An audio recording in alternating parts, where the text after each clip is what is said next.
එක්දස් නවසිය 59 අවුරුද්දේ රිලිස් වුණු සුපිරිම් මට්ටමේ ෆිල්ම් 10ක් තමයි මේ වීඩියෝ එකෙන් මම කතා කරන්න යන්නේ. ඉතින් සිනමාවට ආදරය කරන ප්‍රේක්ෂකයන්ට වගේම සිනමාව පිළිබඳ ඉගෙන ගන්න කැමති හැම දෙනාටම මේ ෆිල්ම් 10 අනිවාර්යයෙන්ම වැදගත් වෙයි කියලා මම හිතනවා.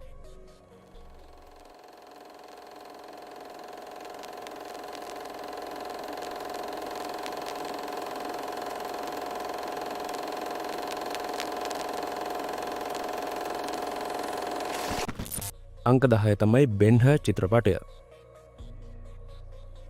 ජනප්‍රිය චිත්‍රපට රැසක් නිර්මාණය කරපු ප්‍රසිද්ධ ඇමරිකානු චිත්‍රපට අදර්ශකවරෙක් තමයි මිස්ටර් විලියම් වයිලර් කියන්නේ. ඉතින් ඔහු විසින් අදර්ශනය කරපු විශිෂ්ටතම චිත්‍රපට අතරින් එකක් විදිහට බෙන්හර් චිත්‍රපටය හඳුනා ගන්න පුළුවන්. ඉතින් මේ ෆිල්ම් එකේ කතාව ගැන පොඩි අදහසක් දෙනවා නම් රෝම අධිරාජ්‍යයට එරෙහිව කටයුතු කරායයි චෝදනා එල්ලවීම සමග ජෙරුසලමේ ජීවත් වුණු ධනවත් යුදෙව් කුමරෙක් වන ජූදා බෙන්හර්ට සහ ඔහුගේ පවුලේ අයට සිරගත වෙන්න සිද්ධ වෙනවා.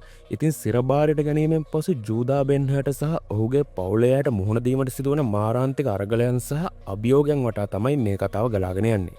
ඉතින් යුක්තිය පරිගැනීම සමාවදීම කියන ගැඹුරු පුද්ගලික තේමාවන් ගවේෂණය කරන්න සමත් වුණු මේ ෆිල්ම් එක සිනමා ප්‍රේක්ෂකයන්ට ගොඩක් හොඳ චිත්‍රපටයක් වෙයි කියලා මම හිතනවා. අංක 9 තමයි Some Like It Hot චිත්‍රපටය. ඉතා ජනප්‍රිය චිත්‍රපට රැසක් සිනමාවට දායාද කරපු ප්‍රසිද්ධ ඇමරිකානු චිත්‍රපට අදර්ශකවරයෙක් තමයි මිස්ටර් බිලි වයිල්ඩර් කියන්නේ. ඉතින් ඔහු විසින් අදර්ශනය කරපු විශිෂ්ටතම චිත්‍රපට අතරින් එකක් විදිහට Some Like It Hot චිත්‍රපටය හඳුනා ගන්න පුළුවන්. ඉතින් මේ ෆිල්ම් එකේ කතාව ගැන පොඩි අදහසක් දෙනවා නම් 1920 ගණන් වල ඇමරිකාවේ චිකාගෝ වල ඉන්න මැරකල්ලයක් විසින් සිදු කරන අපරාධයක් එම ස්ථානයේ හිටපු ජෝ සහ ජෙරි කියන සංගීතඥයන් දෙදෙනෙක්ට අහම්බෙන් දකින්න ලැබෙනවා. කොහොම හරි මේ සංගීතඥයන් දෙදෙනාට එතනින් පලා යන්න පුළුවන් වුණත් ඔවුන් දෙදෙනා පලා යන ආකාරය දැක්ක මැරකල්ලිය ඔවුන් පසුපස ලුහුබදින අතර එම මාරාන්තික ලුහුබැඳීමෙන් බේරෙන්න උත්සාහ කරන සංගීතඥයන් දෙදෙනා වටා තමයි මේ කතාව ගලාගෙන යන්නේ. ඉතින් මිනිසුන් දිවි කලවා ගැනීමට අනුවර්තනය වන ආකාරය සහ ආදරය ආරක්ෂා කර ගැනීමට හෝ අවස්ථා හඹා යාමට අනුවර්තනය වන ආකාරය සියුම්ව ගවේෂණය කරන්න සමත් වුණු මේ ෆිල්ම් එක සිනමා ප්‍රේක්ෂකයන්ට ගොඩක් හොඳ චිත්‍රපටයක් වෙයි කියලා මම හිතනවා. අංක 8 තමයි Anatomy of a Murder චිත්‍රපටය. ප්‍රසිද්ධ ඕස්ට්‍රියානු ඇමරිකානු චිත්‍රපට අදර්ශකවරයෙක් වන මිස්ටර් ඔටෝ ප්‍රමින්ජර් විසින් අදර්ශනය කරපු විශිෂ්ටතම චිත්‍රපටය විදිහට Anatomy of a Murder චිත්‍රපටය හඳුනා ගන්න පුළුවන්. ඒ වගේම මේ චිත්‍රපටය සත්‍ය කතාවක් ආభాෂ කරගෙන ගොඩනගපු චිත්‍රපටයක් විදිහට හඳුනා ගන්න පුළුවන්. ඉතින් මේ ෆිල්ම් එකේ කතාව ගැන පොඩි අදහසක් දෙනවා නම් හමුදා නිලධාරියෙක් වන ෆෙඩ්රික් මැනියන් විසින් තම බිරිඳ දූෂණය කරපු පුද්ගලයාව ඝාතනය කිරීමෙන් පසු පෝල් බික්ලර් කියන නීතිඥවරයාගෙන් නීති ආධාර ලබා ගැනීමට පැමිණෙනවා. ඉතින් මේ අභියෝගාත්මක අපරාධ නඩුව බාර ගන්නා නීතිඥවරයා සහ ඔහු මේ නඩුව ඉදිරියට ගෙන යන ආකාරය වටා තමයි මේ කතාව ගලාගෙන යන්නේ. ඉතින් යුක්තිය සදාචාරය සහ මිනිස් හැසිරීම වල අපැහැදිලිභාවය පිළිබඳ සියුම් ගවේෂණ කරන්න සමත් වුණු මේ ෆිල්ම් එක සිනමා ප්‍රේක්ෂකයන්ට විතරක් නෙමෙයි චිත්‍රපට අදර්ශනය වගේම චිත්‍රපට තිර රචනය පිළිබඳ ඉගෙන ගන්න කැමති අයටත් ගොඩක් උදව් වෙයි කියලා මම හිතනවා. අංක 7 තමයි පිප්පොකොට් චිත්‍රපටය. ජනප්‍රිය චිත්‍රපට රැසක් නිර්මාණය කරපු ප්‍රසිද්ධ ප්‍රංශ චිත්‍රපට අදර්ශකවරයෙක් තමයි මිස්ටර් රොබර්ට් බ්‍රෙන්සන් කියන්නේ. ඉතින් ඔහු විසින් අදර්ශනය කරපු විශිෂ්ටතම චිත්‍රපට අතරින් එකක් විදිහට පිප්පොකොට් චිත්‍රපටය හඳුනා ගන්න පුළුවන්. ඉතින් මේ ෆිල්ම් එකේ කතාව ගැන පොඩි අදහසක් දෙනවා නම් මයිකල් කියන්නේ පැරිසියේ හුදකලා ජීවිතයක් ගත කරන රැකියාව විරහිත තරුණයෙක්ට කොහොම හරි ඉතා දක්ෂ හදා බැලීමකින් පසු මයිකල් පිප්පොකොට් කරුවෙක් බවට පත් වෙනවා. ඉතින් පිප්පොකොට් කරුවෙක් විදිහට දිගින් දිගටම සොරකමෙන් නිරත වන මයිකල්ගේ බාහිර සහ අභ්‍යන්තර වටපිටාව වටා තමයි මේ කතාව ගලාගෙන යන්නේ. ඉතින් සමාජයෙන් දුරස් වුණු පුද්ගලයෙක් වටා ඇති හුදකලාව සහ උමතු මානසිකත්වයේ ගැඹුරින් ගවේෂණය කරන්න සමත් වුණු මේ ෆිල්ම් එක සිනමා ප්‍රේක්ෂකයන්ට විතරක් නෙවෙයි චිත්‍රපට අධ්‍යක්ෂණය, චිත්‍රපට තිර රචනය වගේම චිත්‍රපට සිනමාකරණය පිළිබඳ ඉගෙන ගන්න කැමති අයටත් ගොඩක් උදව් වෙයි කියලා මම හිතනවා. අංක 6 තමයි North by Northwest චිත්‍රපටය. ඉතා ජනප්‍රිය චිත්‍රපට රැසක් සිනමාවට දායාද කරපු බ්‍රිතාන්‍ය චිත්‍රපට අදර්ශකවරයෙක් තමයි සර් ඇල්ෆර්ඩ් හිච්කොක් කියන්නේ. ඉතින් ඔහු විසින් අදර්ශනය කරපු විශිෂ්ටතම චිත්‍රපට අතරින් එකක් විදිහට North by Northwest චිත්‍රපටය හඳුනා ගන්න පුළුවන්. ඉතින් මේ ෆිල්ම් එකේ කතාව ගැන පොඩි අදහසක් දෙනවා නම් රෝජර් තොන්හිල් කියන්නේ නිව්යෝක් වල පිහිටි සාර්ථක වෙළඳ දැන්වීම් ව්‍යාපාරක විදායක නිලධාරියෙක් විදිහට වැඩ කරන පුද්ගලයෙක්. දිනක් තොන්හිල් හෝටල් එක ආහාර ගනිමින් සිටියදී එතනට පැමිණි පුද්ගලයන් දෙදෙනෙක් ජෝර්ජ් කැප්ලන් කියන පුද්ගලයෙක්ව හොයන අතර එම අවස්ථාවේදී ඔවුන් දෙදෙනා වැරදි වැටහීමක් නිසා එතන හිටපු තොන්හිල්ව කැප්ලන්යි සිතා පැහැරගෙන යනවා. ඉතින් මේ කිසිවක් අදහා ගැනීමට නොහැකි වුණු ජෝර්ජ් තොන්හිල්ට මුහුණ දීමට සිදුවන මනස විකෘති වන සිදුවීම් දාමයක් වටා තමයි මේ කතාව ගලාගෙන යන්නේ. ඉතින් බාහිර බලපෑම් නිසා පුද්ගලනන්නතාවය කොතරම් පහසුවෙන් වර්ධවා වටහාගත හැකිද සහ ඒ කොතරම් දුරකට හැසිරවිය හැකිද යන්න පිළිබඳ සංකීර්ණ ගවේෂණයක් කරන සමත් වුණු මේ ෆිල්ම් එක සිනමා ප්‍රේක්ෂකයන්ට විතරක් නෙවෙයි චිත්‍රපට අධ්‍යක්ෂණය වගේම චිත්‍රපට තිර රචනය පිළිබඳ ඉගෙන ගන්න කැමති අයටත් ගොඩක් උදව් වෙයි කියලා මම හිතනවා. අංක 5 තමයි The Human Condition චිත්‍රපටය. ප්‍රසිද්ධ ජපන් චිත්‍රපට අධ්‍යක්ෂකවරයෙක් වන මිස්ටර් මසාකි කොබයාෂි විසින් අධ්‍යක්ෂණය කරපු විශිෂ්ටතම චිත්‍රපට මාලාව විදිහට The Human Condition ත්‍රිලෝජි එක හඳුනා ගන්න පුළුවන්. ඉතින් මේ චිත්‍රපට මාලාවේ පළවෙනි සහ දෙවෙනි කතාව ගැන පොඩි අදහසක් දෙනවා නම් කාජි කියන්නේ තම බිරිඳ සමග දෙවන ලෝක යුද්ධය පවතින කාල සීමාව තුළ ජපානයේ ජීවත් වුණු පුද්ගලයෙක්ට කොහොම නමුත් ජපන් හමුදාවේ නිලධාරිවාදී පද්ධතිය විසින් සිදු කරන මිනිස් හිංසනයන් වලට විරුද්ධව නැගී සිටීම නිසා කාජිට විවිධ දුෂ්කරතාවයන් වලට වගේම විවිධ පසුතැවීම් වලට මුහුණ දෙන්න සිද්ධ වෙනවා. ඉතින් ජපානයේ පැවති කුරුරු යථාර්ථය හරහා ගමන් කරන කාජිගේ කටුක ගමන වටා තමයි මේ කතා දෙක ගලාගෙන යන්නේ.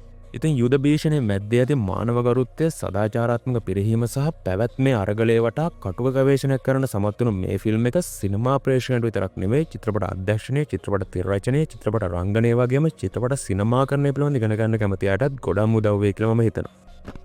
අංක 4 තමයි හිරෝෂිමා මොන් අමෝර් චිත්‍රපටය.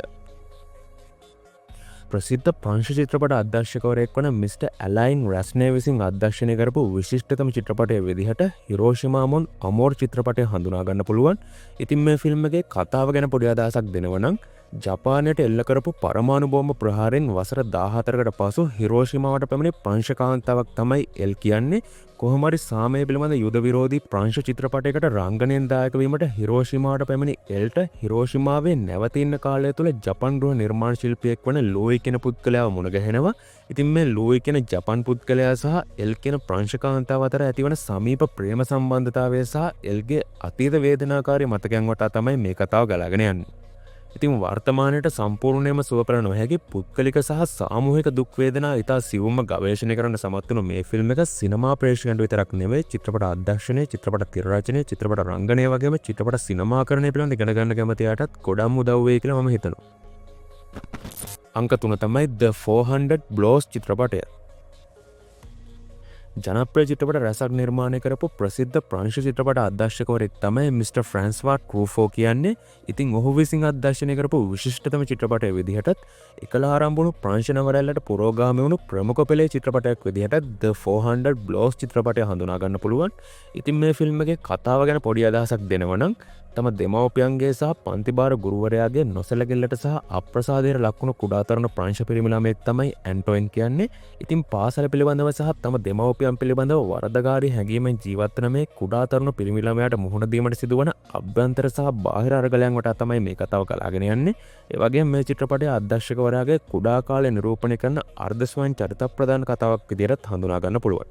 ඉතින් වැඩෙන ළමයෙක් වට ඇති චිත්තවේගී ලෝකයේ තේරුම් ගැනීමට අසමත් සමාජ සහ පවුල් වටපිටාව පිළිබඳ ඉතා සියුම්ව ගවේෂණය කරන සමත් වුණු මේ ෆිල්ම් එක සිනමා ප්‍රේක්ෂකයන්ට විතරක් නෙවෙයි චිත්‍රපට අධ්‍යක්ෂණය, චිත්‍රපට තිර රචනය, චිත්‍රපට රංගනය වගේම චිත්‍රපට සිනමාකරණය පිළිබඳ ඉගෙන ගන්න කැමති අයටත් ගොඩක් උදව් වෙයි කියලා මම හිතනවා. අංක 2 තමයි The World of Apu චිත්‍රපටය.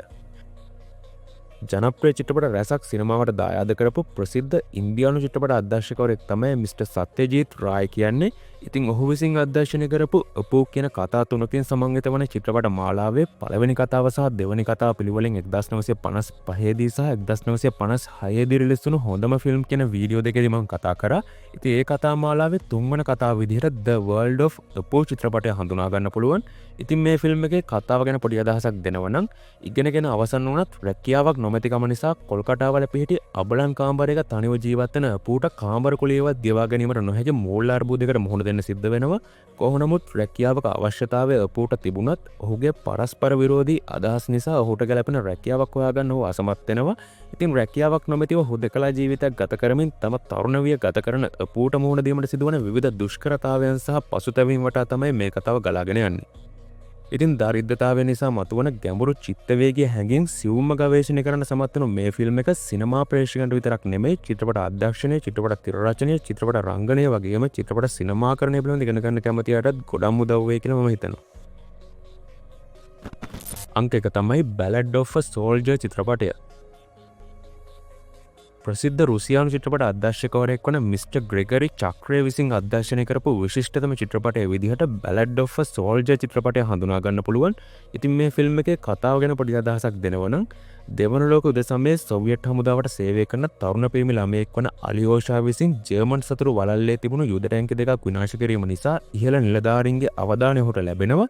ඉතින් මේ අවධානය අවස්ථාවක් කරගත්ත අලියෝෂා තම මව බැලීම සඳහා දින 6ක නිවාඩුවකට අවසර ලබා ගැනීම සමග එම ගමනේදී ඔහුට හමු වන මිනිසුන් සහ ඔවුන් සමග ඇති කරගන්නා සම්බන්ධතාවයන් වටා තමයි මේ කතාව ගලාගෙන යන්නේ. ඉතින් සොල්දාදුවෙක් සතුව ඇති මිනිස් හැඟීම් යුද පිටියෙන් ඔබ්බට විහිදෙන ආකාරය ඉතා මානුෂීයව ගවේෂණය කරන්න සමත් වුණු මේ ෆිල්ම් එක සිනමා ප්‍රේක්ෂකයන්ට විතරක් නෙමෙයි චිත්‍රපට අධ්‍යක්ෂණය, චිත්‍රපට තිර රචනය, චිත්‍රපට රංගනය, චිත්‍රපට සිනමාකරණය වගේම චිත්‍රපට සංගීතය පිළිබඳ ඉගෙන ගන්න කැමති අයටත් ගොඩක් උදව් වෙයි කියලා මම හිතනවා. අවසාන වශයෙන් 1959 දී රිලීස් වුණු තවත් ෆිල්ම් ගොඩක් තිබුණත් ඔයගොල්ලන්ට අනිවාර්යයෙන්ම මේ ෆිල්ම් 10 බලන්න කියලා මම කියනවා. ඒ වගේම මෙතන කියපු නැති ඔයගොල්ලන්ට හොඳයි කියලා හිතුණු තවත් ෆිල්ම් තියෙනවා නම් අනිවාර්යයෙන් මේවත් කමෙන්ට් කරන්න. එහෙනම් වීඩියෝ එක මෙතනින් අවසන්. ඔයගොල්ලන්ට සුබ දවසක්.